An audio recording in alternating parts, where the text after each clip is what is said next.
Shalom, selamat hari Sabat. Terpujilah nama Tuhan oleh karena kebesaran dan sukacita yang Ia berikan kepada kita. Puji Tuhan, di sore ini sebentar lagi kita akan selesai dengan puasa sepanjang hari Sabat ini. Dan kita akan segera membuka puasa. Namun kita juga akan bersama-sama menyambut minggu bekerja dengan satu perasaan sukacita bersama dengan Tuhan. Oleh sebab itu, sebelum kita merenungkan firman Tuhan untuk menolong kita dalam minggu bekerja, kita berdoa.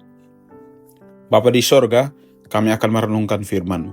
Berikan kepada kami hikmat, sehingga firman Tuhan yang kami dengarkan ini boleh menolong kami untuk mempersiapkan diri kami menyambut minggu bekerja. Dan kami melihat bahwa Tuhan masih bersama-sama dengan kami. Kami berdoa atas nama Tuhan Yesus. Amin. Firman Tuhan pada petang Sabat Tuhan yang suci ini terdapat dalam kitab Kejadian pasal 30 ayat yang ke-22 dan ayat yang ke-23. Firman Tuhan berkata, lalu ingatlah Allah akan Rahel. Allah mendengarkan permohonannya serta membuka kandungannya. Ayat yang ke-23, maka mengandunglah Rahel dan melahirkan seorang anak laki-laki. Berkatalah ia, Allah telah menghapuskan aibku. Kalau kita melihat dari ayat yang ke-22, ada kalimat pernyataan dari Rahel sendiri, yaitu penulis ingin menyatakan bahwa Allah telah mendengarkan permohonan Rahel. Berarti kita juga bisa memikirkan bahwa selama ini Allah melupakan Rahel.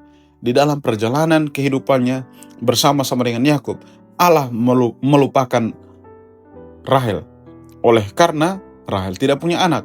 Namun ketika kita tiba di ayat yang ke-22, ternyata Tuhan mendengarkan Rahel oleh karena kandungannya dibuka sehingga ia mengandung anak bagi Yakub. Ketika frasa ingat Allah mengingat Rahel, bukan berarti selama waktu periode sebelumnya Allah melupakan Rahel. Tetapi Tuhan masih benar-benar mengingat Rahel.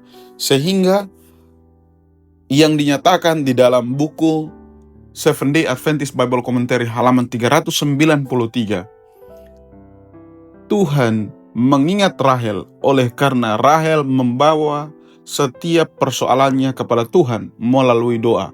Setiap petisinya didengar oleh Tuhan, imannya dan ketidakpercayaannya ia serahkan kepada Tuhan.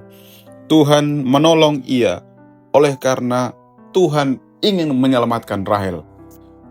Saudara-saudara yang dikasihi oleh Yesus Kristus, ketika kita melihat ayat ini, maka kita mendapatkan satu pemahaman bahwa Tuhan ingin benar-benar kita betul-betul beriman kepadanya. Jadi, kalau kita menginginkan sesuatu, kita ingin agar Tuhan menjawab doa kita. Tuhan ingin melihat seberapa besar iman kita kepadanya, seberapa besar kita yakin bahwa Tuhan akan menjawab doa kita. Sehingga hal ini kita doakan secara terus-menerus, kita serahkan kepada Tuhan secara terus-menerus. Bukan hanya berdoa satu kali, dua kali, namun kita berdoa terus-menerus. Dan di ayat yang ke-23 ada kata, Allah telah menghapuskan aibku. Di dalam budaya Timur Tengah kuno, ketika seorang wanita tidak dapat memberikan anak bagi atau keturunan bagi pria, maka mereka sangat hina. Ini aib bagi keluarga itu. Namun ketika ada di dalam budaya orang-orang Yahudi, ini diizinkan adanya poligami, adanya perceraian, sehingga Rahel menyatakan bahwa Tuhan telah mengangkat aibnya. Ketika kita tinggal bersama dengan Tuhan, masa lalu kita, pergumulan kita di masa lampau, Tuhan akan tutup itu. Tuhan akan tolong kita dengan satu pertolongan yang dahsyat dari sorga. Oleh sebab itu, menjadi pengalaman berharga bagi setiap umat-umat Tuhan. Tuhan selalu mengingat kita. Tuhan selalu mendengarkan setiap seruan kita kepadanya. Marilah kita serahkan hati kita kepadanya. Ia akan menghapuskan setiap aib kita. Ia akan menolong kita. Walaupun di mata manusia ini tidak dapat dilakukan, bagi Allah tidak ada yang mustahil.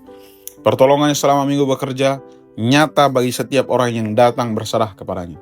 Keluarga-keluarga, ketika berkat sepertinya sudah tertutup, Tuhan akan membukakan langit, mencurahkan berkat-berkat yang berkelimpahan. Ketika Anda kekurangan hikmat, mintalah kepadanya. Ketika Anda membutuhkan hikmat untuk mencari pekerjaan dan bahkan mendapatkan sesuatu yang menjadi kepentingan untuk menolong pekerjaan Allah, mintalah itu kepada Tuhan, karena Ia dapat memberikan kepadamu. Mari berdoa. Bapa di sorga, firman Tuhan yang sederhana singkat ini kiranya dapat menjadi penolong bagi kami untuk menghadapi minggu bekerja bersama-sama dengan Tuhan. Yakinkan kami untuk tinggal bersama-sama dengan Tuhan, dan biarlah sukacita sorga akan menjadi bagian kami. Berkati semua umat-umat Tuhan yang mendengarkan firman ini, pekerjaan mereka, anak-anak mereka, rumah tangga keluarga, Tuhan berkati mereka. Kami serahkan kehidupan kami dalam dan kasih-Mu. Kami berdoa atas nama Tuhan Yesus. Amin. Tuhan Yesus memberkati.